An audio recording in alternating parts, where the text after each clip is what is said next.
भगवान बैठे थे और महाराज सीधे हस्तिनापुर से निमंत्रण आया कि महाराज युधिष्ठिर जी राजसूय यज्ञ करना चाहते। नारद जी निमंत्रण लेके पहुंचे, आप जल्दी चलिए नहीं राजसूय यज्ञ पूर्ण नहीं होगा। तो महाराज भगवान श्री कृष्ण कहते उद्धव मुझे क्या करना चाहिए। इतने में एक जरासंध माने मगध देश से एक राजा दूत के रूप में आया, कहता है प्रभु अगर आप नहीं चलोगे, जरा हम लोग ध्यान से सुनेंगे। वो राजा का दूत कहता है प्रभु आप नहीं चलोगे तो 10,000 जो राजा जरासंध कैद कर रखा है प्रातःकाल बलि चढ़ा देगा। इसलिए महाराज वहां 10,000 राजाओं का बलि चढ़ रही है, यहाँ राजसूय के प्रारंभ नहीं होगा। हे उद्धव बताओ हमको क्या करना चाहिए। तो उद्धव कितने बुद्धिमान थे, भगवान से कहते हैं कि हे नारायण आप युधिष्ठिर के राजसूय यज्ञ में जाइए। बोले जो राजा बलि हो जाएंगे, बोले महाराज राजसूय यज्ञ वही कर सकता है जो 10 दिशाओं को जीत सका हो, वही राजसूय यज्ञ कर सकता है। तो आप जाइए, जीतने का नंबर आए तो कोई कहीं जाए, लेकिन आप जो है तो जरासंध जहां रहता मगध देश का राजा, उसी महाराज बिहार प्रांत में आप अपना ले लीजिएगा। मैं इस तरफ जाऊंगा दिग्विजय यात्रा में। महाराज भेजने लगा, महाराज चारों तरफ चारों दिशाओं में भेज दिया गया।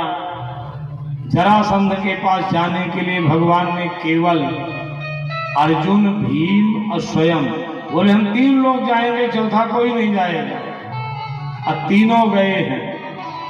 और जरासंध का नियम था कि प्रातःकाल पूजा पाठ करता और जितने ब्राह्मण रास्ते मिल जाते सबको दान पुण्य करता। ऐसा दान पुण्य नहीं, जो मांगते वही दान करता। भगवान ने कहा यही एक अवसर है कि हम लोग यहाँ ब्राह्मण वेश में खड़े हो जाएं। तो तीनों मोटा मोटा चंदन लगा करके 12 तिलक लगा करके भगवान भी खड़े हो गए, जरासंध भी और अर्जुन भी, तीनों खड़े हो गए। और जैसे खड़े हुए महाराज जरासंध पूजा पाठ करके निकला। ब्राह्मणों तुम्हें क्या चाहिए, तुम्हें क्या, जो जो मांगते थे उसे देता चला जाता। जब भगवान कृष्ण की बारी आई तो भगवान कृष्ण ने कहा हे राजन जरा रुको, मैं वो ब्राह्मण नहीं हूं जो केवल रुपया पैसा सोना चांदी अन्न जमीन से संतुष्ट हो जाऊं। अगर आप देना चाहते हो तो जो मैं मांगू सो आप दोगे। अरे बोलिए आप मांगो। तो जरासंध कहता अगर देना चाहे, भगवान कृष्ण कहते अगर देना चाहते हो तो आप हमें द्वंद्व युद्ध की भीख दो, द्वंद्व युद्ध करें, 2 करे तीसरा कोई ना रहे।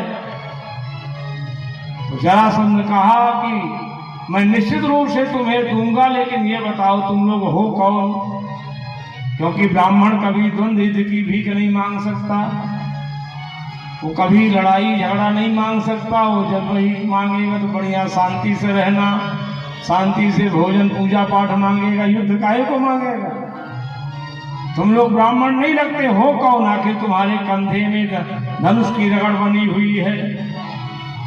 तो भगवान कृष्ण मुस्कुरा करके कहते हैं महाराज अगर आप हमें हमारा परिचय लेना चाहते तो परिचय सुन लो। कितना बढ़िया भाव से भगवान परिचय बता रहे हैं। आज भगवान परिचय बता रहे हैं। देखो ये जो खड़े हैं दुबले पतले युधिष्ठिर के छोटे भाई,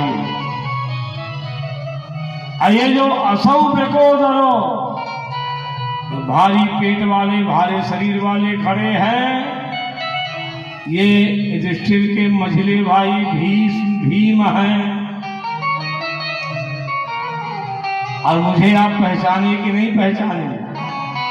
भगवान कृष्ण मुस्कुरा के कहते हैं अगर न पहचाने हो तो अगर मैं जान भी लेता तो तुमसे कभी युद्ध न करता, क्योंकि जो रणभूमि से छोड़ के भाग जाता उससे मैं युद्ध नहीं करता।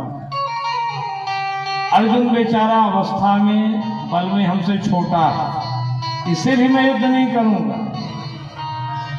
हाँ, अगर भीम को मेरी गदा से वैकुंठ जाना है तो आ जाए सामने। तो भीम ने कहा महाराज मैं तो गदे लेके नहीं आया, मैं तो ब्राह्मण बन के आया था, अब गदा कहाँ मिले। तो देखो युद्ध का स्वयं दो गदा ला करके एक भीम को दिया, एक अपना लिया, दोनों निकल पड़े मैदान में। इतना भीषण गदा युद्ध हुआ है, ऐसा लड़ रहे थे दोनों गदा युद्ध में जैसे दो मतवाले हाथियों का दांत से दांत भिड़ रहा हो, दो बादल आपस में टकरा रहे हों। ऐसे महाराज पत्थर से पत्थर, पहाड़ से पहाड़ टकरा रहे हों। ऐसा युद्ध प्रारंभ था। ये युद्ध 27 दिन तक चला। दिन में युद्ध करते और रात में एक ही जगह सब सोते, प्रेम से बात करते, फिर सवेरे युद्ध प्रारंभ होता। जब 26 दिन बीत गया, 27 दिन बीत गए तो भीम भगवान श्री कृष्ण के पास आया। कहता है महाराज इतना पीटा कि मेरा अंग अंग टूट गया है।